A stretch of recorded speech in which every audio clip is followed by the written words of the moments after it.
exercise where I want you to understand like how to observe your breath and how you breathe can have an impact on the way you even, for that matter, function throughout the day. And after this exercise, I'd like you to observe your functioning throughout today, all of today. So, could you, I would need them to take off their masks if that is fine. I mean, we're all in the classroom now, so I think it's safe to take your masks off. But, alright. So I want you to sit with your back comfortably erect and align your head with your spine. And place your hand on your chest, one of your hands, your right hand on your chest, and your left hand with your thumb on your navel and your 4 fingers on your abdomen, like so. Breathe out for 4 seconds. How many of you feel like you're using your chest muscles more than your abdomen muscles? Raise your hands. Yes, so most of the people. And then how many of you use your abdomen muscles to suck the air in? A few of us did so, right? So now I want you to engage your abdomen muscles, which is your diaphragm. I want you to actually feel you pulling the air in through your abdomen muscles. So your abdomen should expand when you're inhaling. So when you inhale, your abdomen is going to expand, like. And exhale, your abdomen will contract. Now do that with me. So keep your eyes closed, your hands on your chest and your abdomen. Inhale. And exhale. You would feel a movement in this part of your chest, the lower part of your lungs. So this is yogic breath. And this is how we are naturally accustomed to breathe. When we are babies, we use our abdomens to breathe. But when we are awake, usually our mind takes over and the stress ends up contracting. So, the stress of the day when you're awake and when you're focusing, you are contracting the muscles in your stomach and you are basically, our bodies are hunched forward and we are only using our chest to breathe. But when we straighten our spine and we align our heads to the spine, our bodies will normally and naturally go back to breathing through our abdomens. And this kind of breathing is important because it helps you take in more oxygen and also empty your lungs more efficiently. So this is something which is the first thing we are taught in yoga, which is to breathe correctly. And breathing is something you cannot go without. You can go without food and water for a certain point of time, but you take the breath away and the person is gone in a few minutes. So it's very important to breathe correctly. And to also, breath is such a huge part of something like yogic practices because it purifies your system. And when you breathe correctly, you also purify your brain and your ability to focus and concentrate increases. So now, I want you to learn these 2 techniques that maybe you can, and which are very simple. You just take a few minutes to go through them. And you can use them in your everyday lives, in your dorm rooms, in your bedroom. It's a very easy thing to do. The first thing is called Kapalabhati. Kapalabhati as a term translates to the shining skull. And that is eliminating residual carbon dioxide in your lungs. So what you do for Kapalabhati is, as you learn how to expel the air, right, through your abdomen, in Kapalabhati we do short and forceful exhalations. And when we do short and forceful exhalations, we are passively inhaling.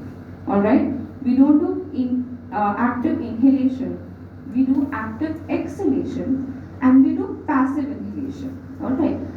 So I'm going to show it to you once. Observe me and then, alright? And you will not inhale. The inhalation will happen on its own. So it's going to be like.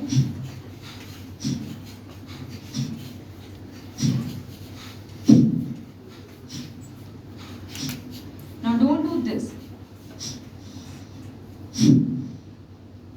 You don't have to do this because when you will do this, you will start hyperventilating.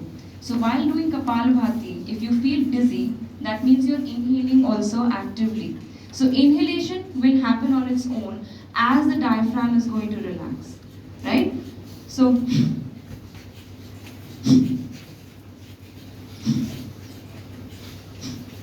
can we all understand? Yes. Yeah? Okay. So sit comfortably erect and take few breaths. Just keep your focus inwards on yourself. And there will be many times when there will be external stimulations trying to draw your attention away. But when you will keep your focus inwards, you will also gradually develop the habit of cutting out on distractions. And that is something which you can do like every day for a few minutes. You can try doing that. Alright, so we'll do the second round. So for this round at lowest,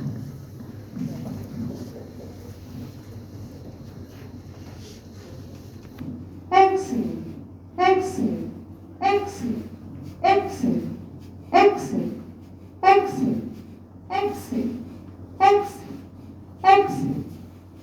Relax.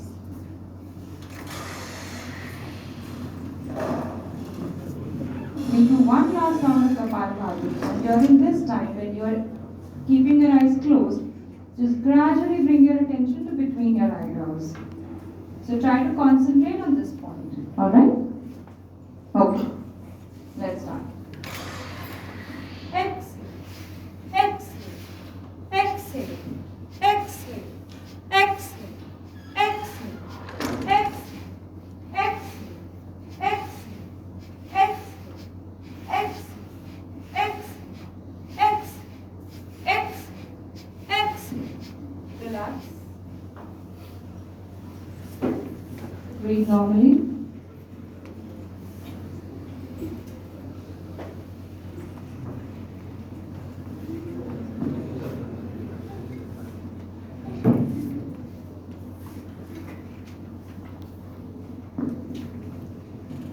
So with forceful exhalations, you're also expelling any residual carbon dioxide that might be stuck in your lungs, that might be in the deepest parts of your lungs. Now we're going to start with, I want to also touch upon slightly on alternate nostril breathing. But that is something which you have to first start with the single nostril breathing. I want you to practice that before you start doing alternate nostril breathing. But I am still going to teach you the technique quickly so that if you want to use it and if you want to practice to getting to use it, you can do it yourselves.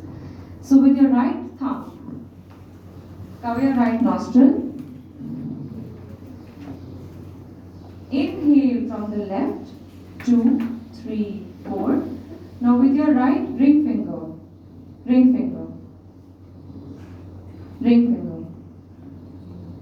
cover your left nostril.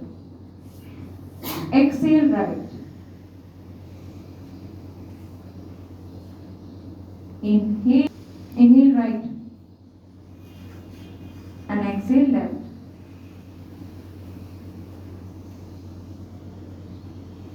So right thumb is still on the right nostril. Alright? Now inhale left. Cover the left nostril. Exhale right.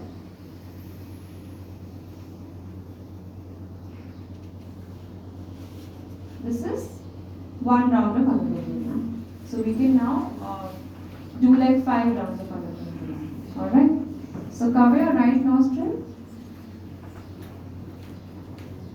Inhale left, 2, 3, 4. Cover the left nostril. Inhale, exhale right, 2, 3, 4. Now inhale right, 2, 3, 4. Exhale left, 2, 3, 4. Inhale left, 2, 3, 4. Exhale right, 2, 3, 4. Inhale right, 2, 3, 4. Exhale left, 2, 3, 4. Keep your eyes closed. Inhale left, 2, 3, 4. Exhale right, 2, 3, 4.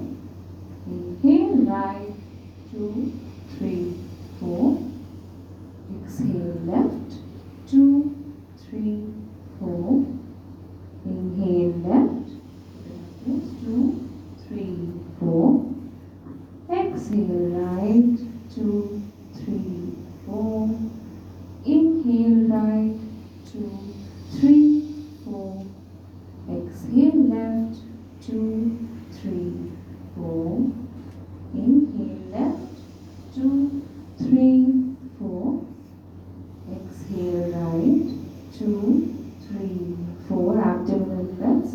Inhale right, 2, 3, 4. Exhale left, 2, 3, 4. Inhale left, 2, 3, 4. Exhale right, 2, 3, 4. Inhale right, 2, 3, 4. Exhale left, 2, 3, 4. Relax, keep your eyes closed and keep your attention inwards. Just breathe normally and keep your attention inwards.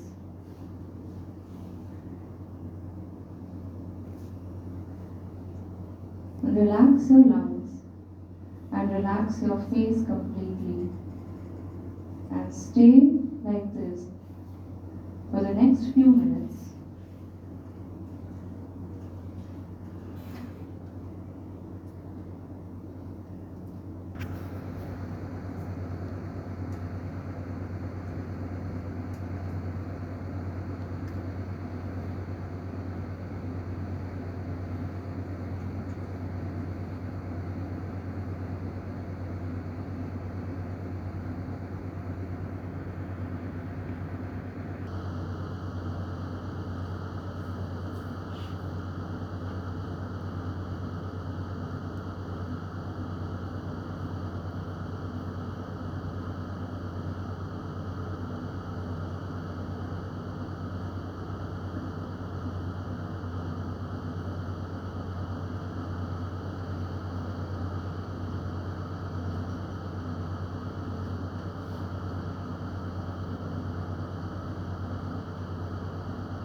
You can open your eyes now.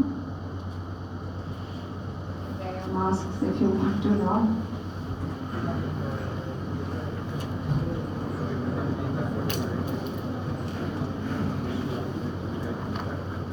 I'll be taking feedback from you by the end of the class. But this is not a very long lecture, to be very honest, because yoga and any form of yogic practice or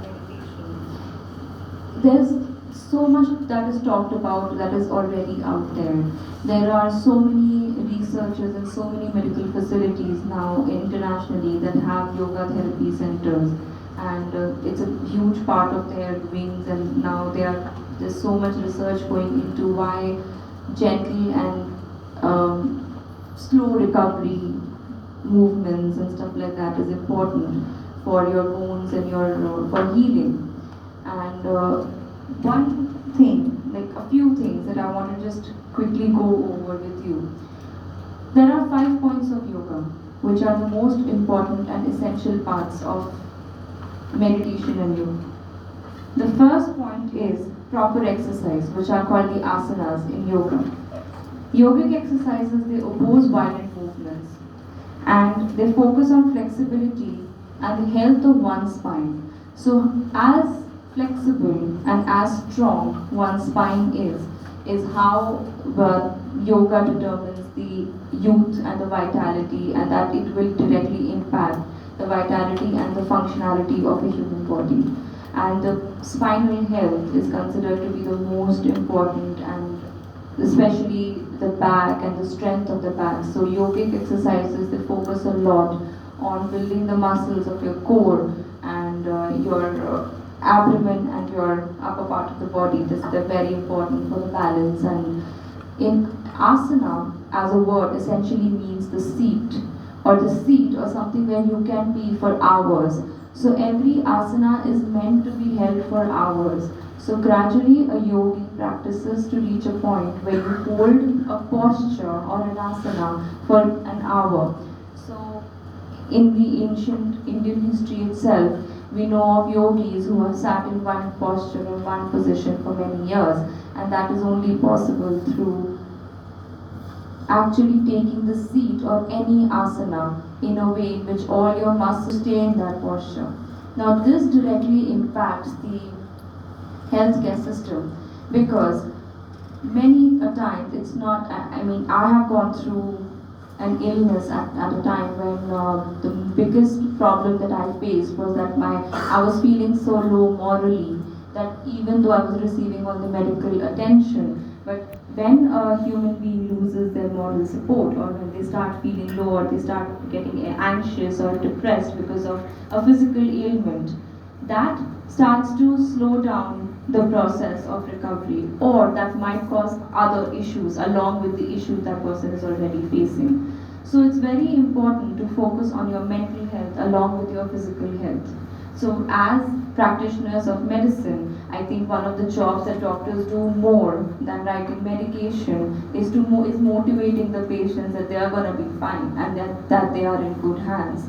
And the patient has to trust them. You know, they have to have that demeanor at all times because a person is coming to them with their lives and putting them in their hands. So the second aspect or the second point of yoga is proper breathing or pranayama. So in pranayama, we focus on using the entire lung capacity to breathe correctly. It results in better absorption of oxygen and proper elimination of carbon dioxide. This results in a clear change in one's ability to focus and perform efficiently in your day-to-day workings.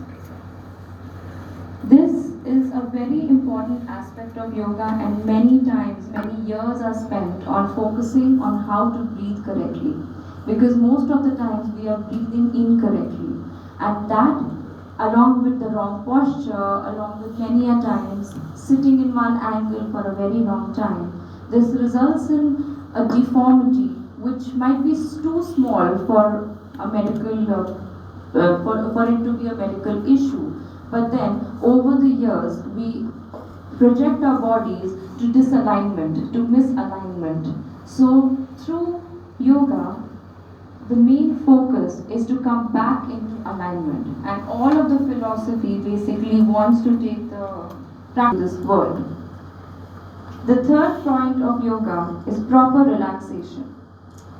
So whenever, nowadays especially, if you ask somebody what do you do to relax, people would say that they listen to music, or they'd go off to sleep, or that they would watch a movie, or that they would go out with their friends to a park or to a restaurant.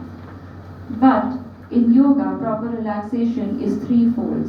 It is physical, it is mental, and it is spiritual.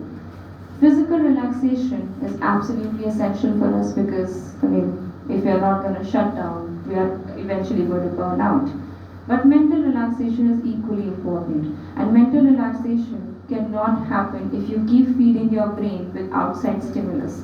So, in Shavasana, and again during breathing exercises, we practice on cutting down external stimulation.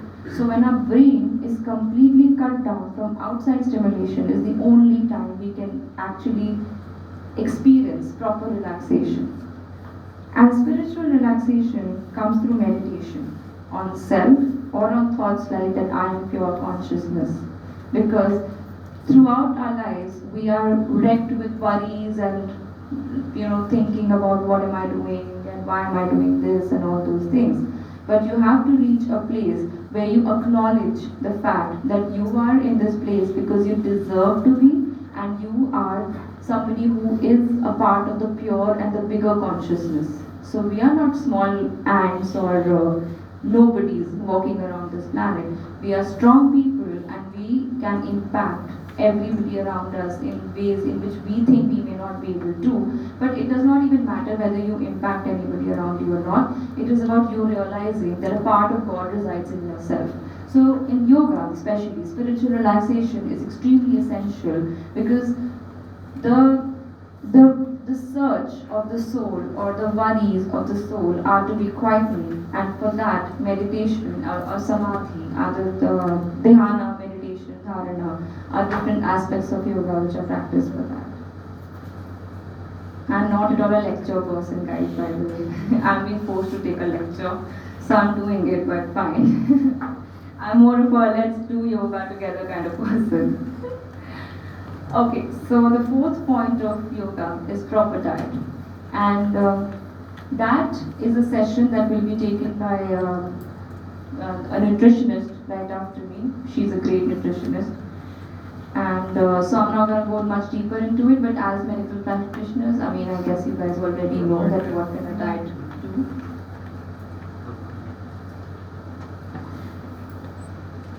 Now the fifth point of yoga is positive thinking and the meditation. So positive thinking is not toxic positive thinking, because most of us are pushed towards being like, oh, why are you fretting over it, yeah? Okay, fine, if something like that bad happened to you, why are you fretting over it? Just let it go, yeah. Let's go out for a drink. Let's not waste our time thinking about all these things. But that is not positive thinking in reality. It is very important to acknowledge that emotional stresses can actually harm us as much as maybe like a proper physical accident. So sometimes the shock and the trauma of an emotional stress can be as bad. So we must acknowledge the emotional stress, we must take our time to recover from it, and we must give ourselves what we require to recover from it, and then move on with life, instead of, if I have a broken arm, or let's say I have a small fracture, and I don't care about it, and I keep putting pressure on it, and I keep putting pressure on it without healing it, eventually it will become a problem. So it might even turn into a deformity. It might heal itself, but it will not heal properly. So it might turn into a deformity. Same is the case with emotional trauma. So when it comes to positive thinking, when it comes to meditation, it's about observing, going within, observing yourself, asking yourself what is it that you need, and healing yourself. And also recognizing what are the toxic patterns of your own self that you drift towards. And you don't have to shame yourself for that. We all have toxic patterns. So we need to understand how we break our patterns and then how we move forward. By curbing the oscillations of the mind, meditation brings mental peace. One cannot explain meditation. I cannot explain what meditation is to you. It is an experiential process. I cannot explain meditation to you just the way you cannot explain what colors are to a blind person.